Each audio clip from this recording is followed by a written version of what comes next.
This is a difficult time for all of us as we're in social isolation and social distancing.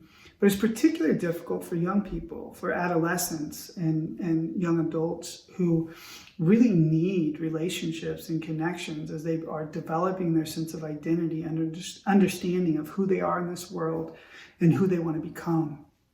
And so we're hearing the collective voice of young people today saying that this isolation is hard and we're craving connection. And we have to listen to that voice. And the truth is that the trends of the data on increased reports and feelings of loneliness and isolation occurred before we even went into this pandemic. And so this pandemic has brought to light and really exasperated those feelings of isolation for a lot of young people. And so we have to be aware of that to understand that. And we're seeing more data come out about the impact of isolation on mental health, in particular for young people. And no doubt we'll continue to see that as we are in this unprecedented time. But we have to start to understand how we make connections, and we have to be committed to making connections with young people right now, because the antidote to isolation is the quality of relationships. And so here at Search Institute, we take relationships seriously, and we have invested in trying to understand at a deep level what a developmental relationship does for young people. And we have found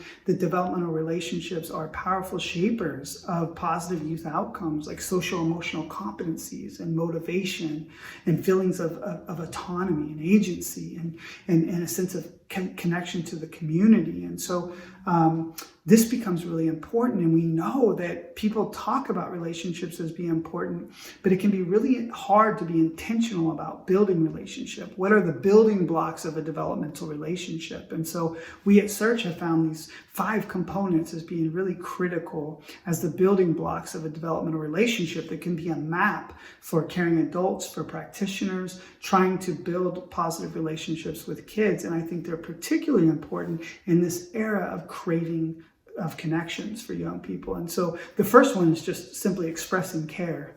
And that is to let the young person know that you matter. I see you.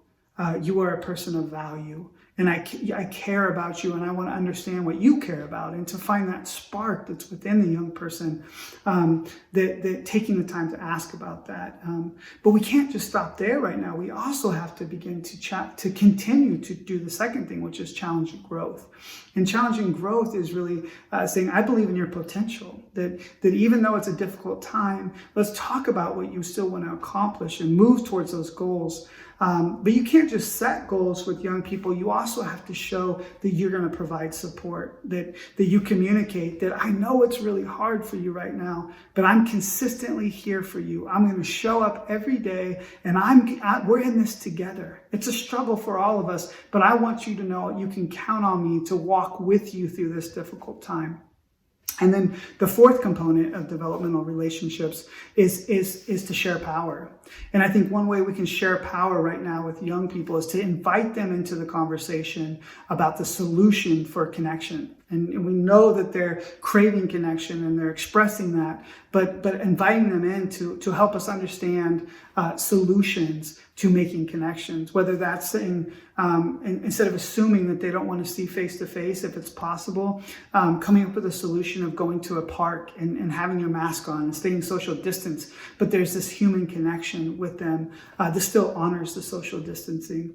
And then finally, it's expand possibilities, is that we have to look for what resources young people need right now and begin to plug young people into those resources, whether it's tangible resources like food, and there's a food shortage, or there's a mental health needs or emotional needs, or whatever those resources are. We have to be serious about expanding those possibilities for them. And the final thing I'll say that I think is important too is that as a practitioner, I'm a marriage and family therapist, it is really hard right now for us. It's hard to make those connections. And many of us have our own struggles during this time of social distancing and feeling isolated. And what I find to also be important, and what we see as a benefit of developmental relationships as well, is it can provide a sense of purpose for us. It's a reminder for us of why we do this work. Why do we want to empower young people, walk alongside young people? And sometimes I need to remind myself of that deep meaning that I get in relationship with young people. And so when I'm struggling with motivation, sometimes I have to go back to my sense of purpose and meaning. The young people need us. They're craving the connection. Let's go out there together and make those connections and develop those developmental relationships so we can really get through this together.